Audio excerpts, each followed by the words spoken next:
Bonsoir, bienvenue dans l'entretien du jour. Je reçois ce soir pour vous et chez vous Djibril Bassoli, ancien ministre des Affaires étrangères burkinabé. Bonsoir, monsieur le ministre. Bonsoir. Merci d'avoir accepté notre invitation sur Global Africa Télé Sud. Avec vous, nous parlerons de la situation sécuritaire au Sahel, de votre pays et bien évidemment de vous aussi. Le 16 septembre 2023, le Burkina Faso, le Mali et le Niger ont formé l'Alliance des États du Sahel, l'AES, avant d'annoncer en 2024 leur sortie de la CEDEAO.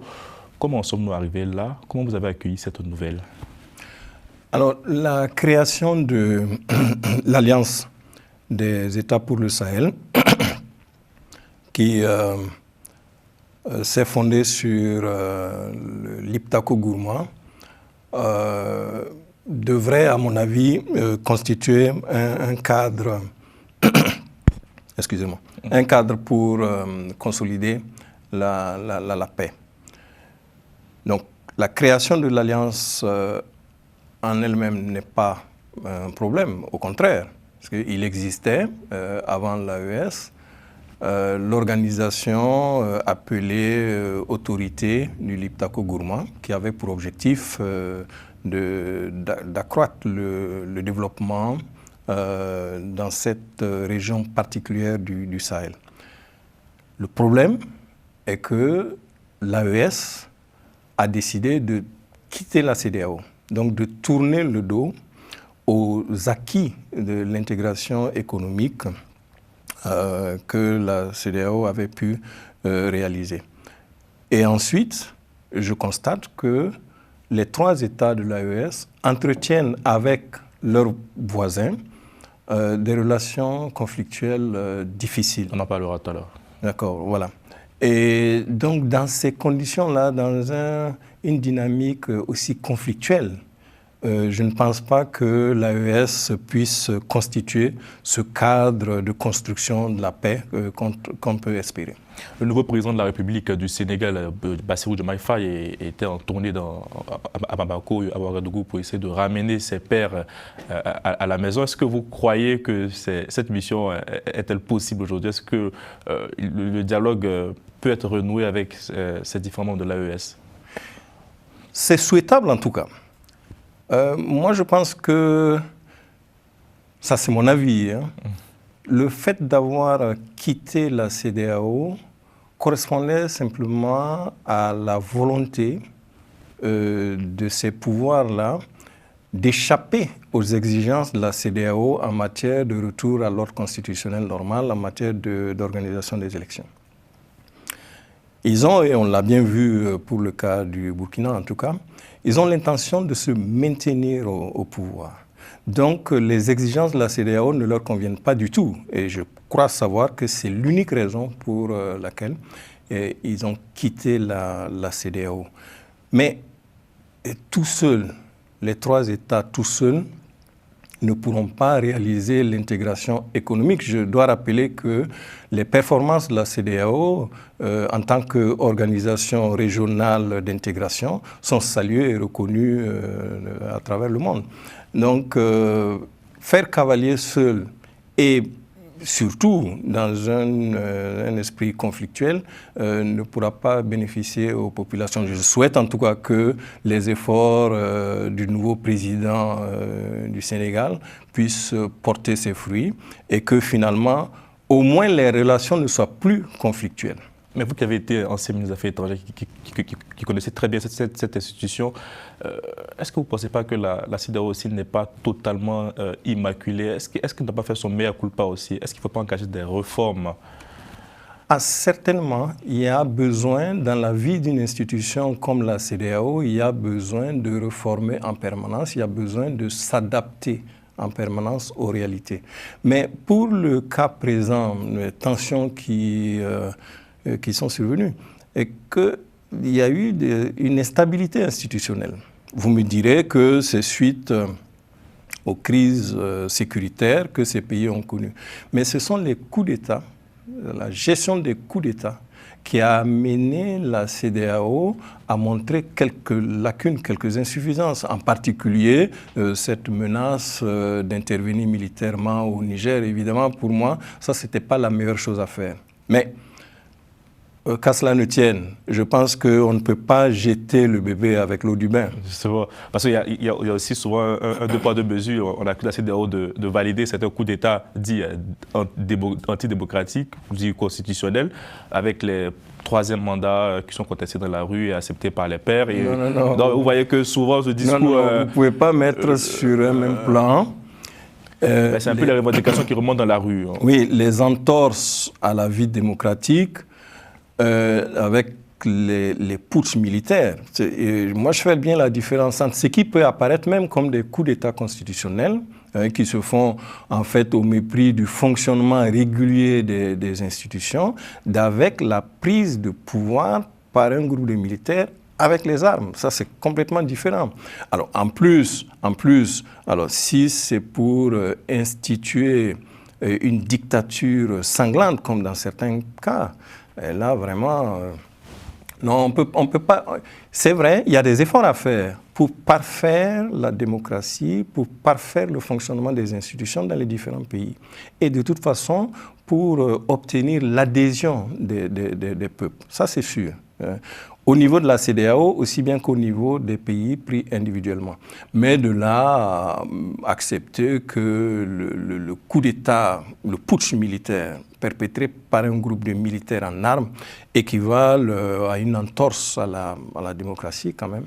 Il y a un pas que je ne Justement, mais quelles sont les pistes de réflexion pour garantir la démocratie au sein de cette région de l'Afrique, au sein de la CEDEAO? Moi, je crois que c'est déjà la question de la bonne gouvernance. Parce que toutes ces crises institutionnelles, sécuritaires et autres viennent de ce que une partie des populations ou l'ensemble des populations ne sont pas satisfaites de la gouvernance. Les attentes légitimes ne sont pas satisfaites. Donc, amène ça et là des révoltes, des insurrections, des rébellions, des coups d'État. La stabilité, à mon avis, passe par une meilleure gouvernance. C'est pour ça que, personnellement, j'ai toujours insisté sur la nécessité de dialoguer. Il faut dialoguer pour améliorer nos institutions, pour opérer les réformes nécessaires de manière à ce que l'État du type jacobin qu'on a puisse vraiment satisfaire les attentes des populations. C'est ça qui peut nous mettre à l'abri des désordres qu'on connaît, en particulier au Sahel. On va parler de votre pays, de l'actualité politique. Et à l'issue des assises nationales, la durée de la transition a été prolongée de 5 ans. Ce délai est-il raisonnable selon vous? Non, je ne parlerai même plus de délai parce qu'en fait, il ne s'agit plus... C'est même pas d'un quinquennat. Il ne s'agit même plus d'une transition pour moi. C'est simplement une volonté de se maintenir au pouvoir ad vitam. C'est clair. Là, ce sont les assises, la prolongation de 5 ans ne sont que des artifices. Moi, je crois que la volonté est très claire, c'est de se maintenir au pouvoir coûte que coûte. Quel regard portez-vous sur l'homme fort de cette transition, le capitaine Ibrahim Traoré? Alors, je ne ferai pas d'appréciation personnelle, ce n'est pas le but. Moi, je vois simplement le comportement de ces jeunes officiers au pouvoir qui, me semble-t-il, sont arrivés au pouvoir à cause de l'insécurité. Donc, j'aurais préféré que les efforts visent à ramener la paix, la stabilité et la sécurité, plutôt que d'assouvir des ambitions de pouvoir personnelles. Et alors, ça, on fait la guerre, mais là, il faut gagner la guerre avec une bonne stratégie, ou alors on trouve le moyen, par des méthodes pacifiques, de faire la paix. Apparemment, on ne fait ni l'un ni l'autre. La guerre tarde à donner de bons résultats. Le bilan en termes de pertes en vies humaines, en termes de dégâts collatéraux, sont tels que moi j'imagine que l'ennemi que nous avons en face est toujours présent, bien organisé, a une capacité de nuisance qui est encore très très importante. Ce qui veut dire que la stratégie militaire en tant que telle n'a pas porté de fruits. C'est rien qu'à voir le nombre de pertes, ne serait-ce que ces dernières semaines. aussi bien les unités de gendarmerie, de police que de l'armée, pour comprendre qu'il y a vraiment une nécessité de changer de stratégie. C'est à cela que moi je voudrais interpeller les jeunes qui sont au pouvoir. Il faut par tous les moyens ramener la paix. Parce que le fait d'entretenir... Même par le dialogue avec les djihadistes aussi? Par le dialogue, oui, avec ceux qui sont insurgés. Donc, il ne faut pas tous les considérer purement et simplement comme des djihadistes, parce que là, je pense que c'est l'erreur qu'on commet. C'est vrai, il y a des mouvements djihadistes importés, Al-Qaïda, l'État islamique et autres, sont des mouvements djihadistes en perte de vitesse dans leur pays d'origine et qui trouvent refuge en Afrique. Mais ils trouvent refuge en Afrique, pourquoi? Parce que justement, il existe dans la zone du Sahel des conflits préexistants, des tensions. Il y a l'absence de l'administration d'État, il y a des frustrations, des rébellions, comme la rébellion Touareg par exemple. Et les mouvements djihadistes viennent se greffer sur ces tensions-là. Il nous faut, nous, États, au plus vite, régler ces crises. Faire en sorte que l'administration d'État et les services sociaux de base soient présents dans ces régions un peu difficiles d'accès, je dois le reconnaître.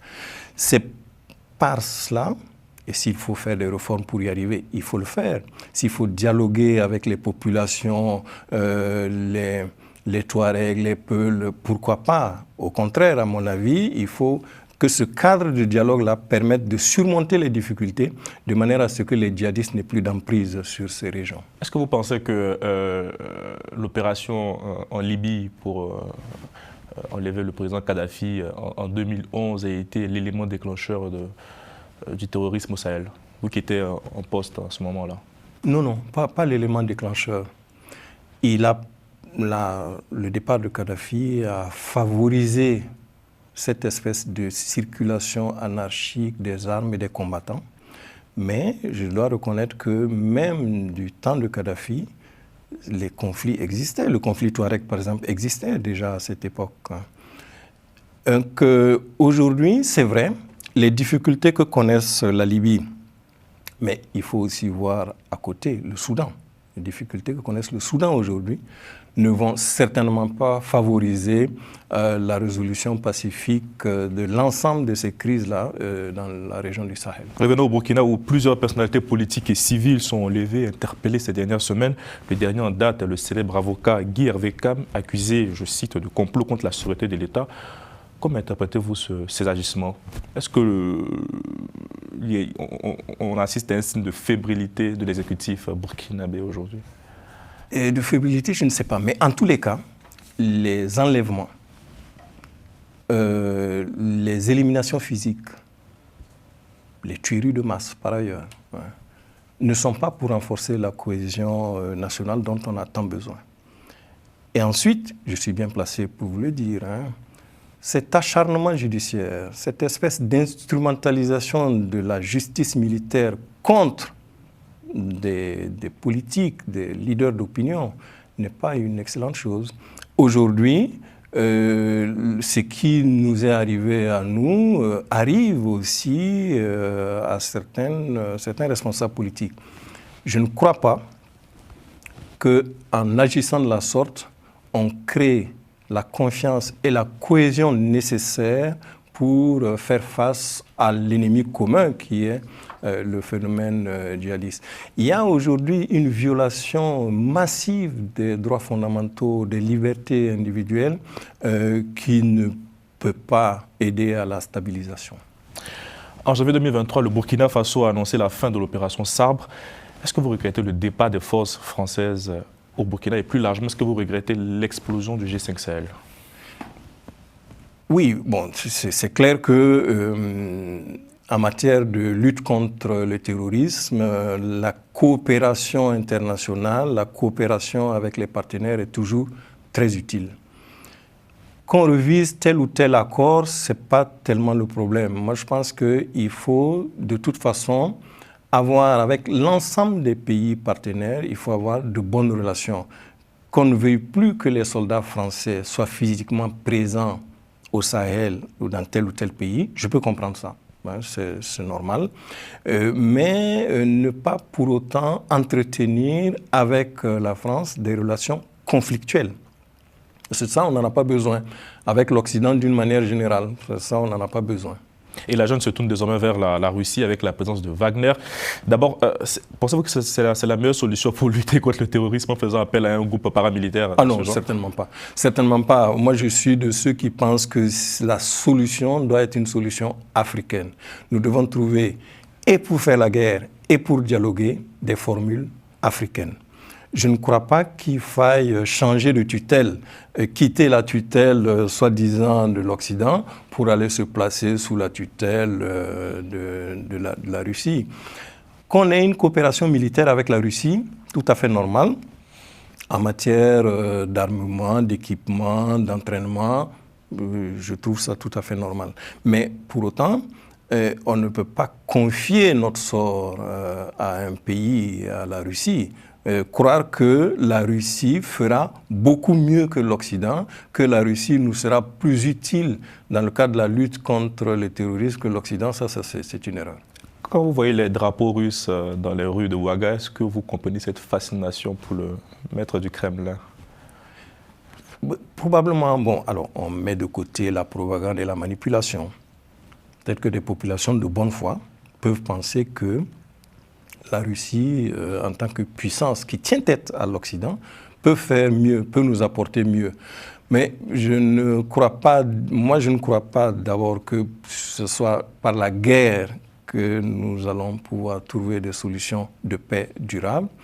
Et ensuite, sur le plan du développement, parce qu'au fond, la meilleure arme pour nous, c'est de nous développer, c'est de développer ces régions-là. Je ne crois pas que la Russie soit un partenaire plus important que les pays de l'Occident, que l'Union européenne, par exemple. Et les relations entre Ouaga et Abidjan se sont tendues depuis l'arrivée du capitaine Ibrahim Traoré. Il a accusé le gouvernement ivoirien d'héberger tous les déstabilisateurs du Burkina Faso. Au-delà des mots, il y a aussi eu des multiples incidents à la frontière entre les deux pays. Est-ce que vous craignez une montée des tensions entre ces deux pays voisins? Ça, c'est vraiment regrettable qu'entre la Côte d'Ivoire et le Burkina Faso, on en soit arrivé là. C'est la faute de qui? Je n'en sais rien, mais les torts peuvent être partagés. C'est une question de perception. Mais quand nous étions aux affaires, nous avons établi avec la Côte d'Ivoire le TAC, ce qu'on appelle le traité d'amitié et de coopération. C'est un traité d'amitié que j'ai rédigé moi-même quand j'étais ministre des Affaires étrangères et qui prévoyait un conseil de ministres conjoint par an entre les deux gouvernements. À Yamoussoukro, alternativement, à Yamoussoukro et Ouaga. À Ouaga, c'est ça. Au départ même, je dois reconnaître ça au président Laurent Gbagbo. Le président Laurent Gbagbo avait souhaité que ce soit 2 conseils de ministres par an, pour vous dire. Alors c'était inédit, ça allait au-delà des traditionnelles réunions bilatérales pour constituer un axe très fort d'intégration, même au sein de la CEDEAO. Et ceci pour tenir compte justement de l'intérêt des deux pays, des deux populations qui sont étroitement imbriquées. Aujourd'hui, tourner le dos à la Côte d'Ivoire, pratiquement déclarer la guerre à la Côte d'Ivoire, au motif que la Côte d'Ivoire abrite des opposants, mais ils vont aller où? C'est-à-dire que chacun de nous a un parent en Côte d'Ivoire, est né en Côte d'Ivoire, a des relations avec la Côte d'Ivoire. Donc si un opposant ou un Burkinabé ne se sent pas bien chez lui, est traqué, le réflexe naturel sera de retrouver un parent ou un ami de l'autre côté de la frontière. Je pense que par le dialogue et la concertation, on devrait pouvoir régler ces problèmes-là plutôt que de bander le muscle et de pratiquement aller en guerre contre le pays voisin. Depuis 2020, vous n'êtes pas retourné dans votre pays. De loin, vous observez la situation, mais j'imagine que vous vous préparez aussi. C'est quoi vos projets pour la suite? Écoutez, concrètement, est-ce que vous aspirez un jour à diriger le Burkina Faso?